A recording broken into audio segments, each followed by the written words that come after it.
Hello and welcome to the online edition of my Adventures in Vernacular Spanish lecture. An opportunity to learn a little bit of what I like to refer to as delicious Spanish, and where we will include several things. Traditional words and phrases, some of which are becoming archaic, along with a few colorful metaphors, some of which are not appropriate for the dinner table. This lecture was first presented on the 25th of January of 2023 at the Joint Co-working Hotel here in Puerto Vallarta, where they have a program called Grow by Joint, a series of personal and professional enrichment events from cooking and lifestyle classes to professional enrichment seminars and workshops. Our goal for today is to spark your curiosity about the Spanish language. This is not a formal Spanish class, but I truly hope that regardless of your Spanish level, if any, you will leave this workshop with a bit of an appetite for the language. Today's lecture will be divided into the following segments. We will begin with a brief history of the Spanish language. Languages don't appear overnight, and Spanish, like any other language, is the result of a long evolution, so we'll touch base on this along with how and when the Spanish language arrived in Mexico. Then we'll take a look at some basic Spanish facts to give you a sense of the Spanish language's place in the worldwide stage. After that, we'll take a look at the vowel sounds in Spanish. There are only 5 vowel sounds in Spanish, corresponding to each of the 5 vowels we are familiar with, and we'll quickly go over those. Oh, and of course, there's a sneaky letter called Y that also sounds like a vowel. Once we get those basic sections out of the way, we will take a look at a handful of words that Spanish has borrowed from other languages. Conversely, we will also review some words you may be familiar with as English speakers that you didn't know originated from the Spanish language. Needless to say, there is a strong connection between the Spanish language and Nahuatl, the language spoken by the Aztec prior to the Spanish conquest, and we'll explore that connection looking at Nahuatl words that are currently in use today.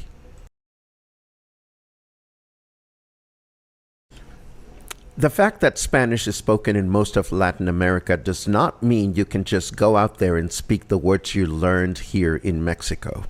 There are a handful of quite common words spoken here that will undoubtedly get you into trouble in other countries and even within Mexico. We'll take a look at those as well. We will then take a look at some words and phrases that I find particularly delicious to listen to or to pronounce, and I'll tell you where this notion of thinking of words as delicious came from for me.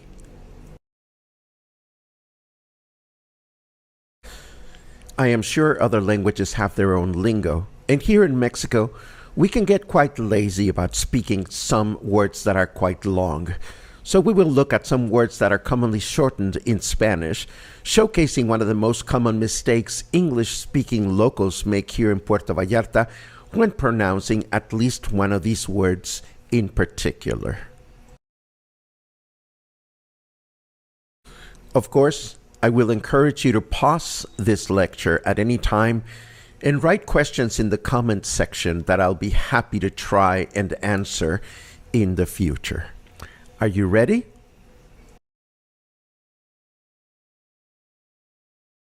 Let's begin with a brief history of the Spanish language.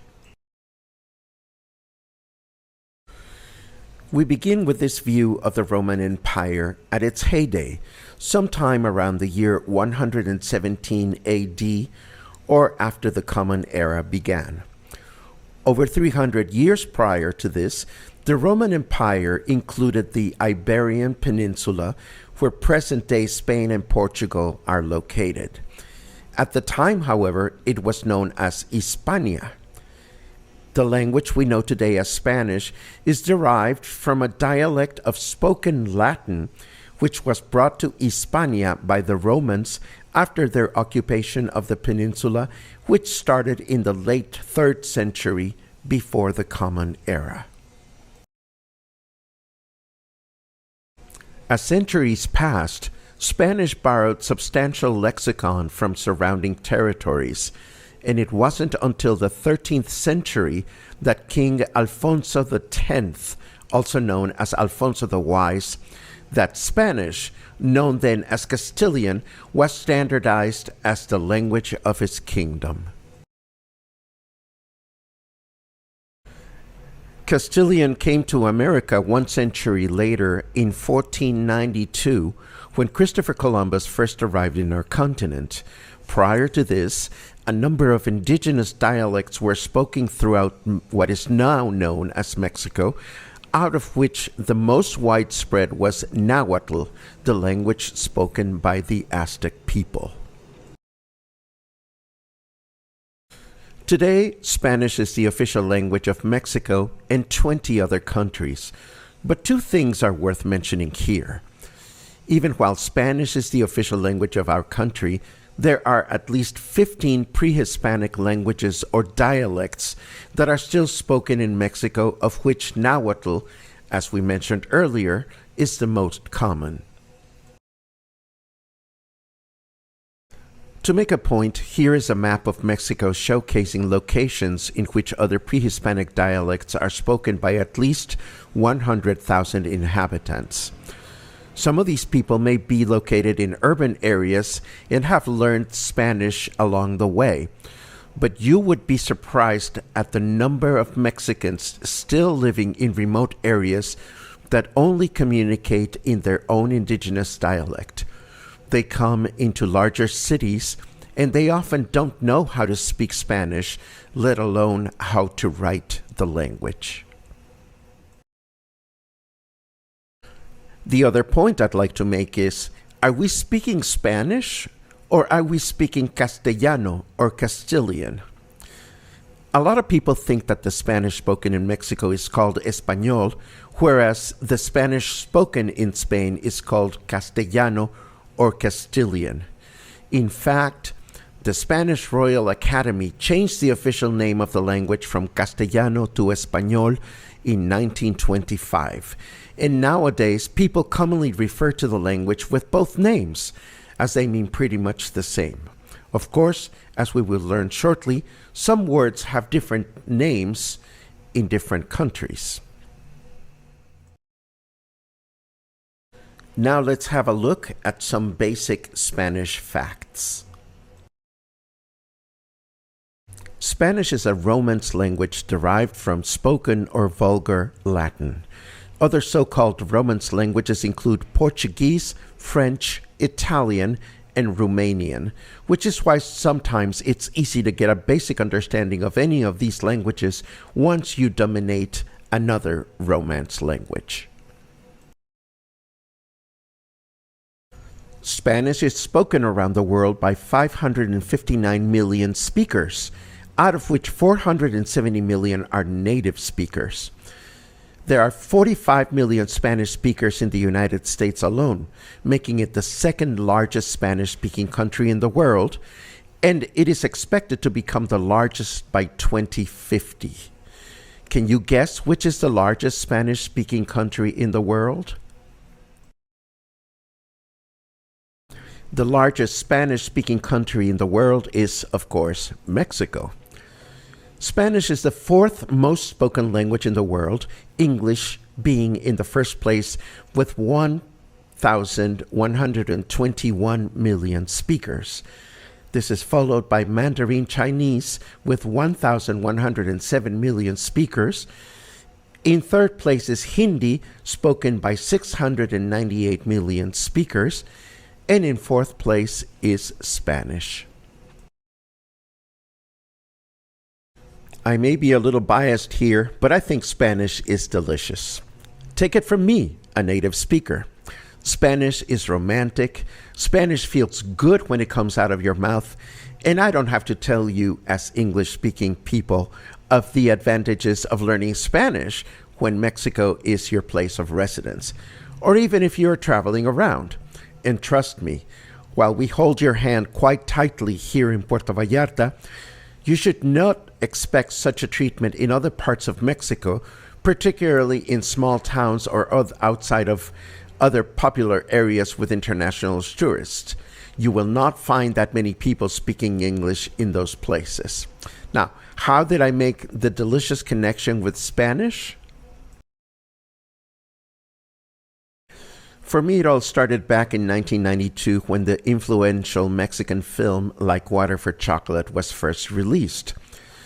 I was living in Boston and had been there for some 10 years. And I remember going to watch the film, which was, of course, screened with English subtitles.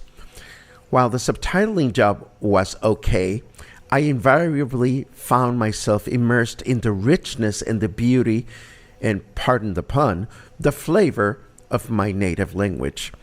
And I remember thinking to myself, I truly wish all these speaking moviegoers could swallow some sort of magical pill to truly appreciate how delicious and expressive the language is. And it is since the watching of this film that I started to be mindful of what I like to refer to as delicious Spanish, some of which we will discover shortly.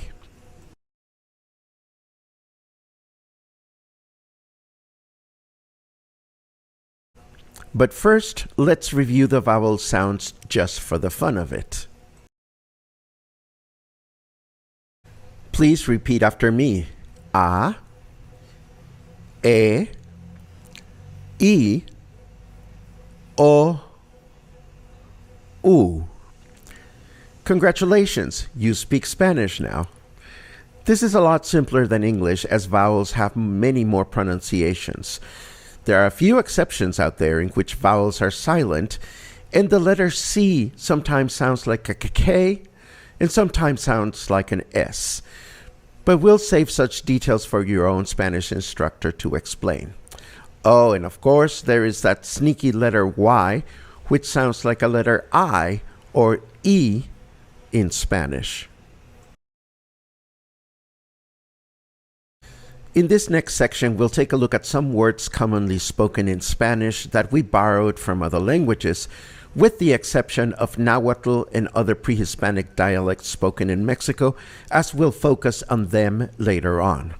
Also, keep in mind that the following words are actually part of the official Spanish language, as opposed to neologisms or newly coined words.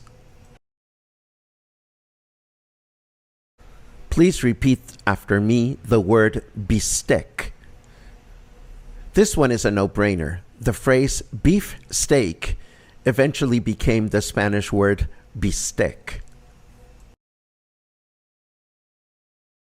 Please repeat after me the word drenaje.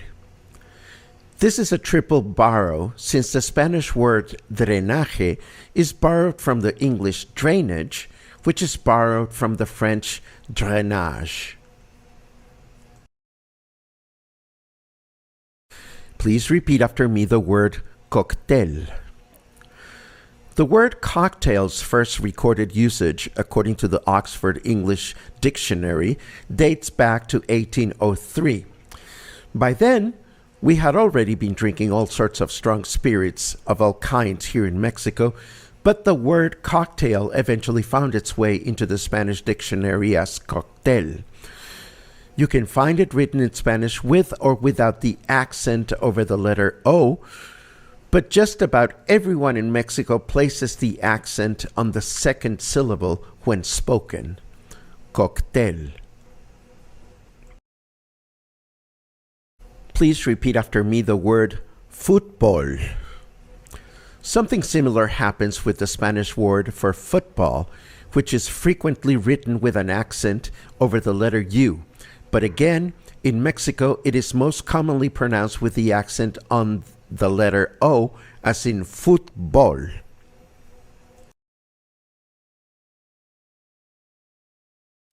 Please repeat after me the word suéter. This is a sweater in English. It is a suéter in Spanish. And curiously, in Spain, they refer to this clothing garment as jersey, which is jersey in English. Please repeat after me the word brisa. The English word breeze became brisa in Spanish. Please repeat after me the word chiffonier.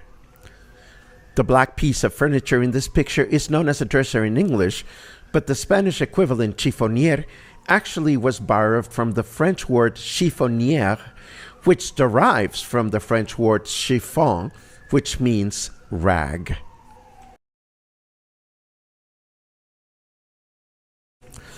The last word in this section is credenza.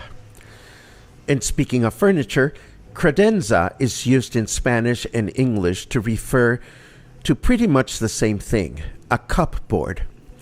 But it is worth noting that the word is originally Italian and it means trust or belief.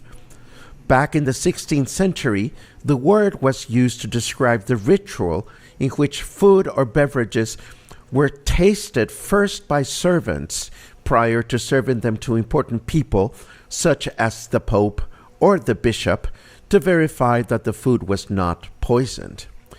The word eventually came to refer to the room where this ritual took place and subsequently to the actual piece of furniture. Now let's flip the coin and have a look at some Spanish words that have become part of the English language. Please repeat after me the word cucaracha.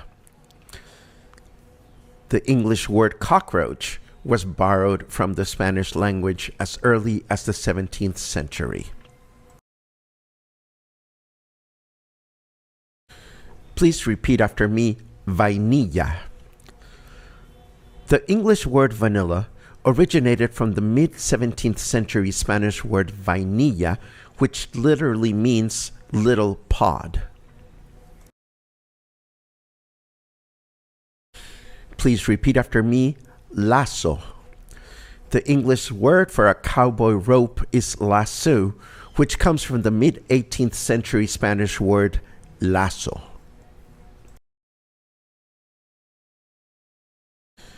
Please repeat after me, cañón. The Spanish word for canyon is cañón, which curiously enough has two different Spanish meanings. It can refer to the natural rock formation, or it can also refer to a cannon, as in the weapon used to defend pirate ships and castles. Please repeat after me, tornado. You say tornado in English, and it came from the Spanish word tornado, originally derived around 1550 from the Spanish word tronada, which means a bunch of explosions. For the last word in this section, we look at the word cargo. You say cargo. The word came, in fact, from the Spanish word cargo, and it was adopted in English in the mid-17th century to refer to pretty much the same thing. Now let's take a look at the Nahuatl connection. Things get interesting here when you consider that in the late 1400s is when the Spaniard first came to America, and Nahuatl was the language spoken by the Aztec, and it was also a widely spoken language throughout the center of Mexico. And it's not like the Spanish arrived and a switch was flipped and all of a sudden it was Spanish everywhere. Let's take a look at some dates. The Aztec founded Tenochtitlan, now the historic center of Mexico City, around 1324, and as we've mentioned before, they spoke Nahuatl. 168 years later, the Spaniards landed in America for the first time in 1492. 29 years later, Cortés and his men took over Tenochtitlan in 1521. By the time we began our independence from Spain 289 years later, in 1810, Spanish had spread throughout the country, but Nahuatl and other indigenous languages continued to be spoken. And to this day, many Nahuatl words have been adopted by the Spanish language. There is a huge number of Spanish words that came from the Nahuatl language, but to keep things concise and interesting, we will focus on words that are now part of the English language that came from Spanish, but actually originated with the Aztec. Let's start with the funniest one of all. Please repeat after me the Spanish word aguacate. You cannot make good guacamole without a good ripe avocado. The word avocado comes from the Spanish word aguacate, which in turn comes from the Nahuatl word aguacatl, which originally meant testicle due to its shape. Now repeat after me, tomate. To make a good salsa, another word that tastes just as good in English or in Spanish is tomato, which comes from the Spanish word tomate, which originated with the Nahuatl word tomatl. Now repeat after me, jitomate. Red tomatoes are also known as jitomate, which comes from the Nahuatl word jitomatl. Now repeat after me, chocolate. Not only is chocolate one of Mexico's gifts to the world, the word comes from the Spanish word chocolate, which actually comes from the Nahuatl word xocolatl, which means bitter water. It is worth remembering here that the Spaniards returned to Europe with chocolate in their hands, and it was the European people who actually thought about adding sugar and thus giving us the sweet chocolate we know and love today. Please repeat after me, coyote.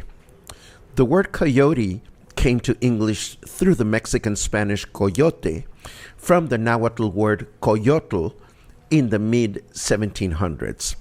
The canine animal is native to North America. Let's do one more of these words before moving on. Please repeat after me, chipotle. While most words that come to English from Nahuatl date back shortly after the period of the Spanish conquest, the word chipotle didn't enter the English vocabulary until the 20th century, when interest in Mexican cuisine increased. The word chipotle in English and Spanish refers to a dried and smoked jalapeno pepper, and the Nahuatl term is actually a compound of chili, which means spicy, and poctli, which means smoke or something smoked. Now let's talk about awkward Spanish. And we refer to this as harmless words when spoken in Mexico that have become compromising elsewhere because they have a different meaning. And we'll also even cover a couple of words that can be compromising here in Mexico, depending on the context or the way they are pronounced. This first one requires a bit of an explanation. The word conception in English and also in Spanish refers to the action of conceiving a child or of a child being conceived. You get an egg, close to a sperm, and presto, you have conception.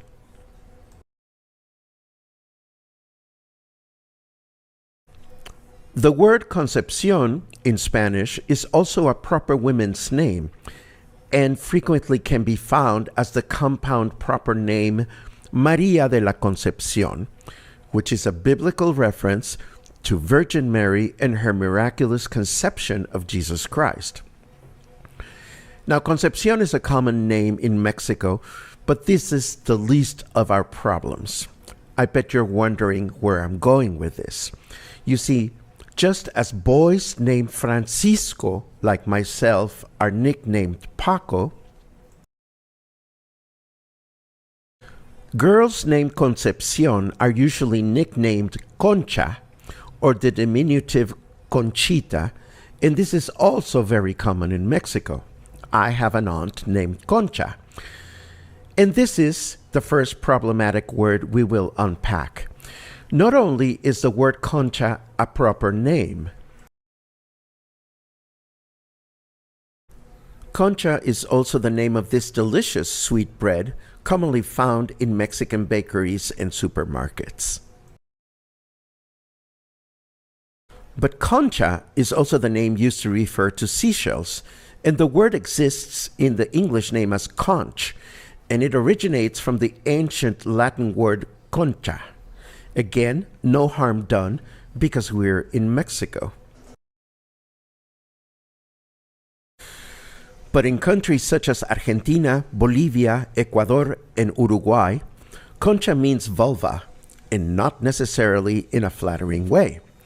A common and very nasty insult in Argentina is the phrase la concha de tu madre, which means your mother's vulva.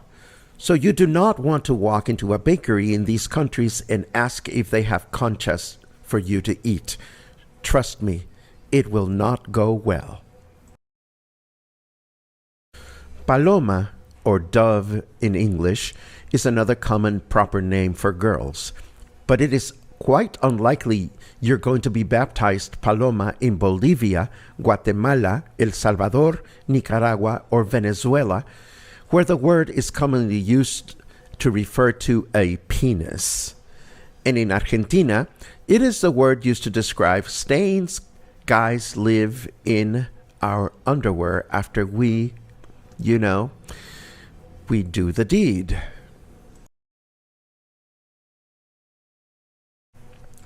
A chicken in Spanish is pollo. A girl chicken in Spanish, or a future hen, is a polla.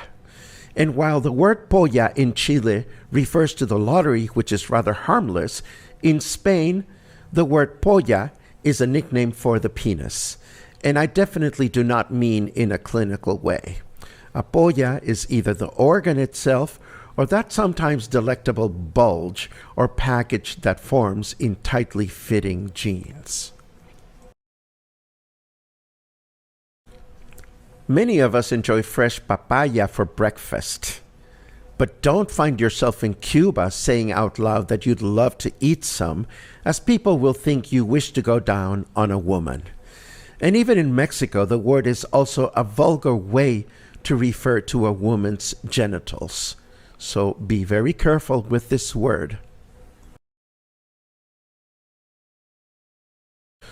The word jacket has been adapted into chaqueta in many countries, and it refers to a garment. But here in Mexico, along with Guatemala and El Salvador, the word chaqueta is also slang for masturbating or spanking the monkey. So you do not walk into a store in Mexico saying, quiero una chaqueta, because, it will sound really awkward. Instead, you go in asking for a chamarra, which means exactly the same thing. So this is one of those words that get you into trouble even without leaving our country. We wrap up this segment with another word that will likely get you into trouble here in Mexico, and that is the word huevos. Huevos is the plural of eggs. The singular huevo is absolutely harmless, but the plural huevos is very common slang for testicles. So I'm always mindful to walk into the corner store and ask, ¿Tiene huevos de gallina? Or do you sell hen eggs? And not simply ask, ¿Tiene huevos? Which sounds like asking the clerk, are you ballsy enough? And unless you are up to some hanky-panky with a clerk, you never walk into a store saying something like, quiero unos huevos, unless you mean business.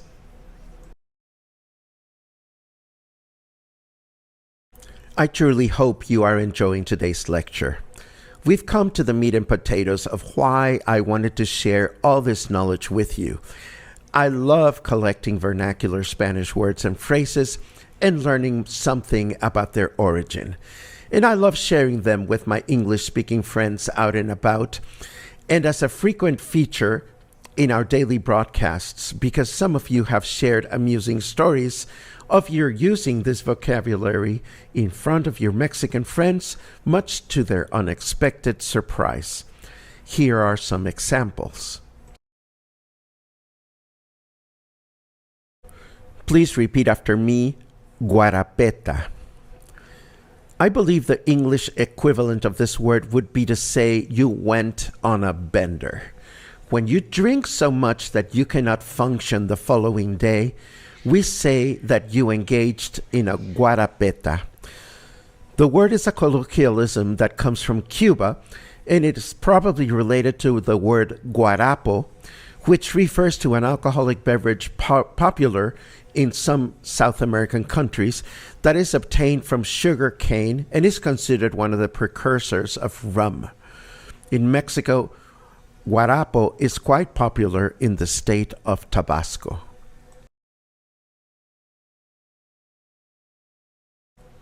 Please repeat after me, desembucha.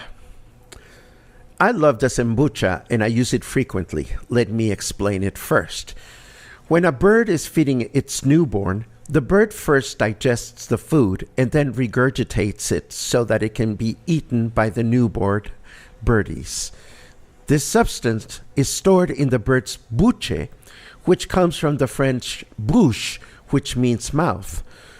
So when a bird does this, it is called desembuchar.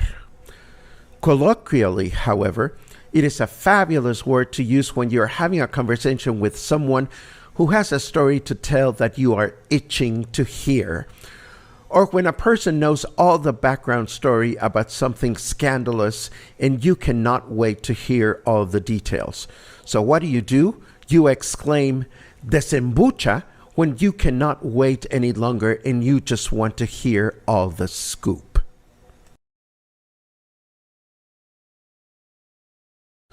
Now say the word guacala. Guacala is another fabulous word commonly used as a reaction to something that either tastes bad or smells bad or is simply not appetizing. For example, when you are walking down the street and you smell the sewage emanating from the street or somewhere, or when someone suggests you eat roasted crickets, a common snack here in Mexico, and the idea just makes you cringe. Guacala comes from the Nahuatl huacali, which refers to a roundish vessel. We are here looking at the modern plastic version of a huacali or huacal. Where is the connection? Well, huacales were originally used in pre-Hispanic times to throw away water that had been previously used to wash your hands and face, or even worse, the results of your going to the bathroom or the toilet when there were no toilets to be had. And this is a perfect segue to the following expression.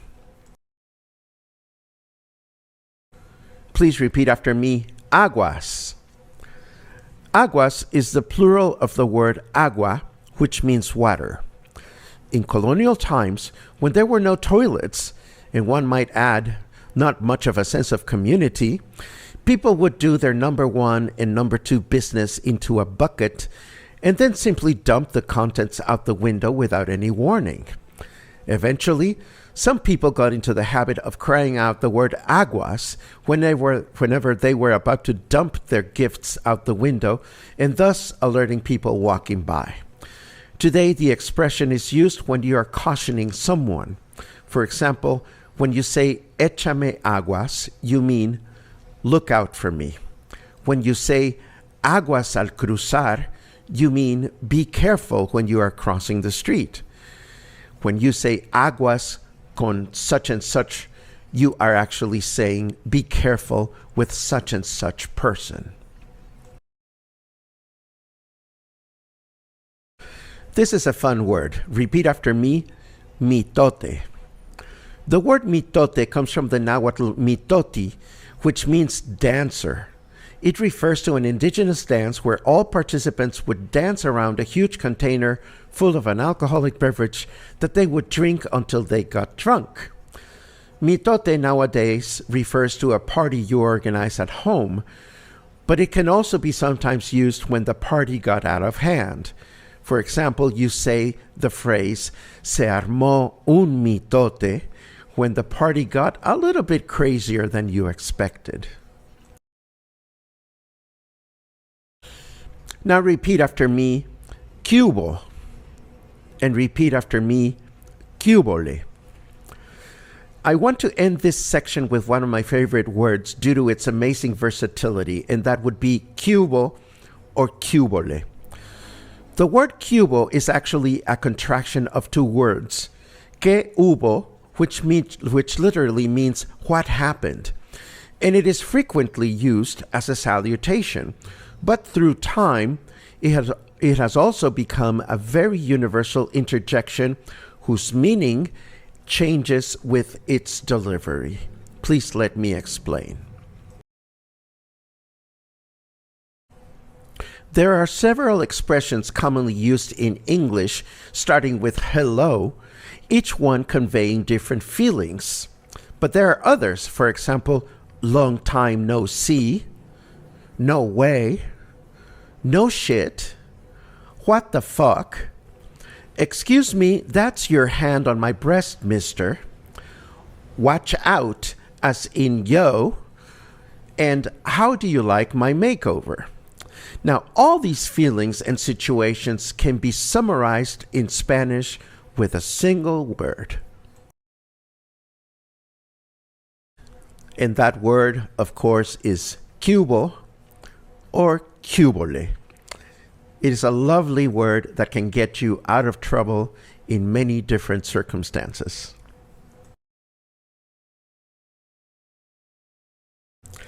And we're back to eggs. Everybody say, a huevo. And now repeat after me, que hueva. We touched base on huevos, or eggs, earlier, and their connection to male testicles. But this is actually a lengthy topic of which we're only going to scratch the surface with three common expressions. For starters, a lazy person is known as a huevón, and the word literally describes someone with large eggs. So a person is a huevón or huevona because their eggs or testicles are so large they are heavy, so they cannot move about. To say que hueva is the equivalent of saying what a drag to any person, situation, or event you are truly not looking forward to. But then, in a completely unrelated twist, we exclaim a huevo with boundless enthusiasm when we're looking forward to something, when we are confirming that something is going to happen, or when we are approving of somebody's statements or ideas, kind of like saying here, here in English. So if somebody asks you, are we having a good time? You can confidently reply, a huevo.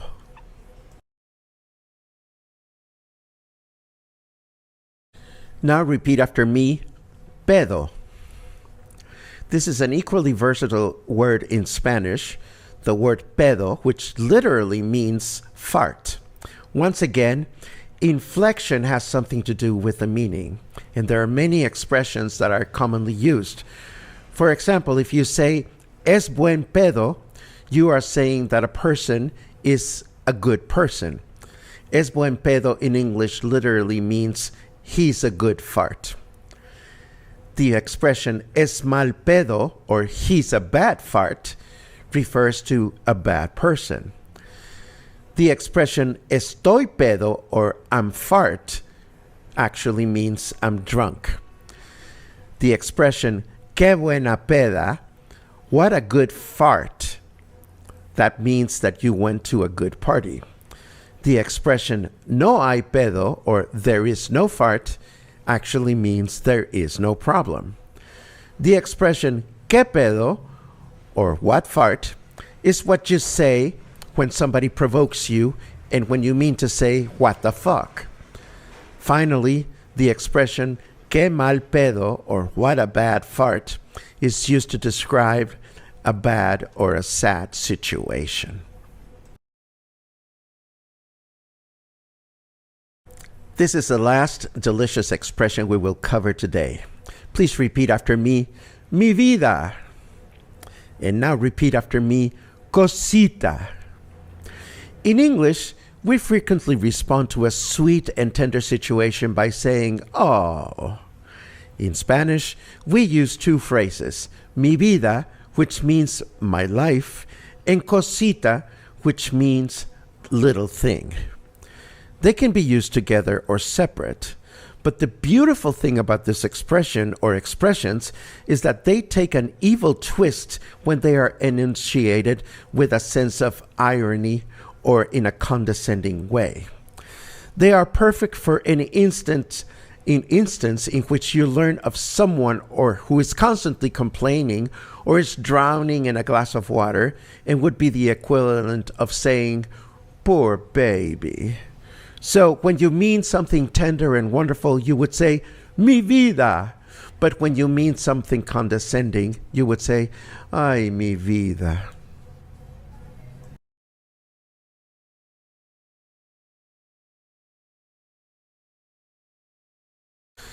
Speaking of hueva, or being lazy, let's talk about lazy Spanish. This will be the last section of today's lecture. We are in the habit of shortening words when they are too long, just because we can. So while the following terms are not officially part of our language, they are used all the time. Instead of saying computadora or computer, we usually say compu. Instead of saying departamento or apartment, we call them depa or depas in plural. Horno de microondas or microwave oven simply becomes the micro. When we go to the movies, we don't go to watch a película or film. We go watch a peli.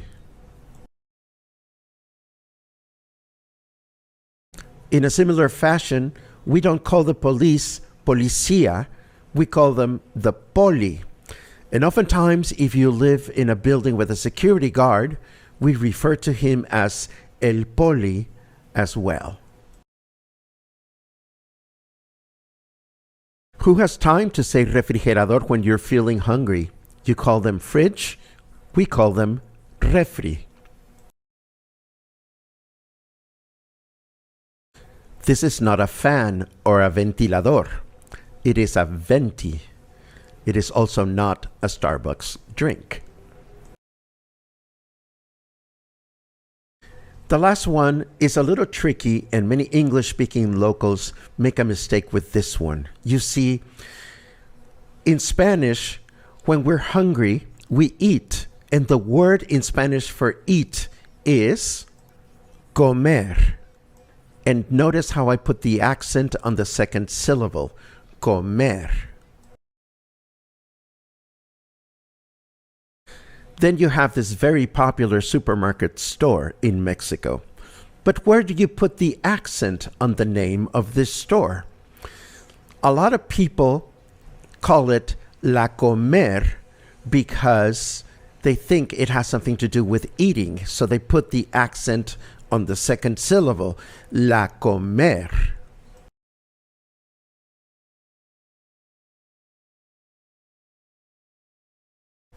But the accent actually goes in the first syllable. We call this la comer. For that matter, you may have noticed that all of these contractions have the accent on the first syllables. Now, why do we call it la comer? Well, the original store name was La Comercial Mexicana, or the Mexican Commerce Store. The franchise was founded in 1930, but we quickly got tired of calling it by its full name, so it became popularly known as La Comer. Again, the accent goes in the first syllable.